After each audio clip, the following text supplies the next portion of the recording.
My dear viewers, welcome to my channel Shri ji coaching classes. आज हम आपको एसिड, बेस और सॉल्ट का क्विक रिवीजन देंगे। अम्ल सामान्यतः अम्ल खट्टे पदार्थों में पाए जाते हैं। नींबू, इमली तथा सिरका का स्वाद खट्टा होता है। यह खट्टापन उत्पन्न पदार्थों में साइट्रिक अम्ल, टार्टेटिक अम्ल और एसिटिक अम्ल की उपस्थिति में होता है। आर हीनियस ने सन 1884 में आयन सिद्धांत के द्वारा बताया कि पदार्थ जो जलीय विलयन में H+ आयन तथा हाइड्रोजन आयन कहते कोई धन आयन नहीं देते हैं।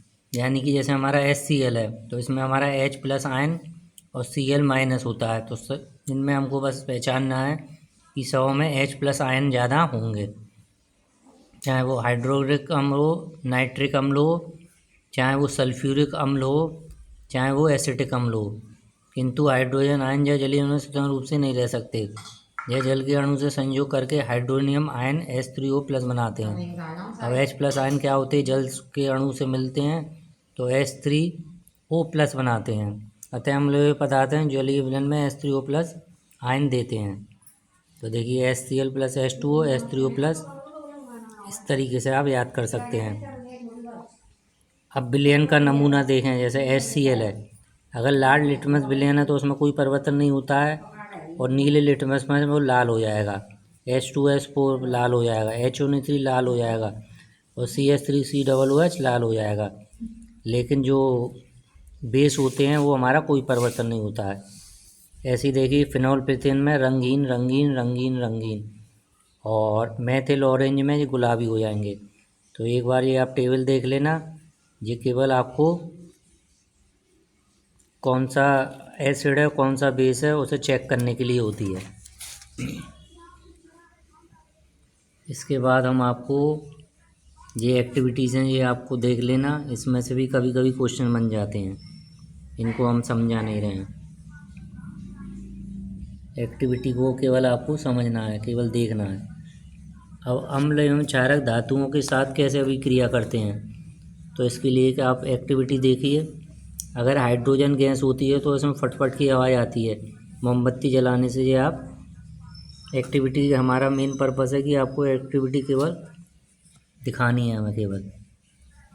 अब देखिए, जिंक हमारी धातु है, H2SO4 सल्फ्यूरिक अम्ल है, जिंक सल्फेट और देखो हाइड्रोजन गैस। तो जिसमें कोई सा भी आप देख लेना, किसी भी एसिड से अगर हम धातु की अभिक्रिया कराते हैं तो हाइड्रोजन गैस ही हमारी निकलती है। ये आप एक्टिविटीज़ देख लेना।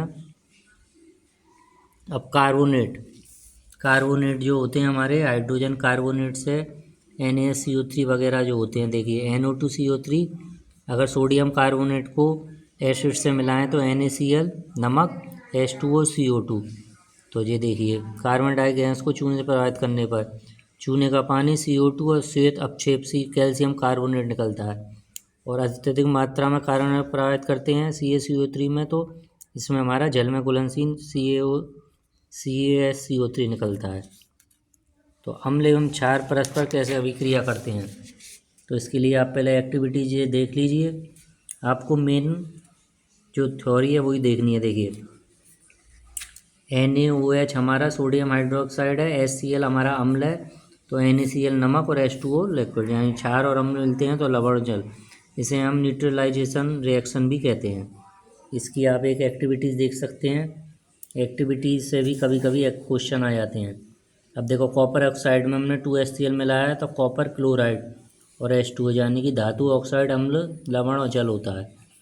क्षारक के साथ अधात्विक ऑक्साइड की अभिक्रिया, सोडियम हाइड्रोक्साइड में कार्बन डाइऑक्साइड, सोडियम कार्बोनेट जल, और कैल्शियम हाइड्रोजन कार्बन डाइऑक्साइड तो कैल्शियम कार्बोनेट और हमारा जल है। इसके बाद हम सभी अम्लों में क्षारों में क्या समानता होती है सर? कोई भी धातु से अभिक्रिया करेंगे तो हाइड्रोजन गैस जरूर निकलती है, चाहे वो एसिड हो चाहे वो बेस हो। एक हमारा ये बहुत इंपॉर्टेंट है, हाइड्रोजन जो है हमने गुण का अध्ययन, ग्लूकोज, एल्कोहल, हाइड्रोकार्बन, सल्फर आदि का विलयन लीजिए।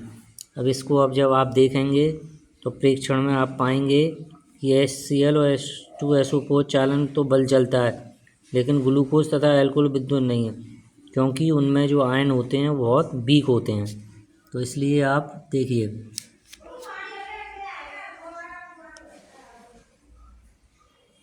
ये आप एक्टिविटी देख सकते हैं। इससे आपको नॉलेज मिलेगी। तो इसलिए हमने आपको ये सारे बता दिए हैं। इसके बाद हम आपको बेस के बारे में जानकारी देंगे। हमारा मेन पर्पस है आपको तुरंत क्वेश्चन प्रोवाइड कराने। Thank you very much.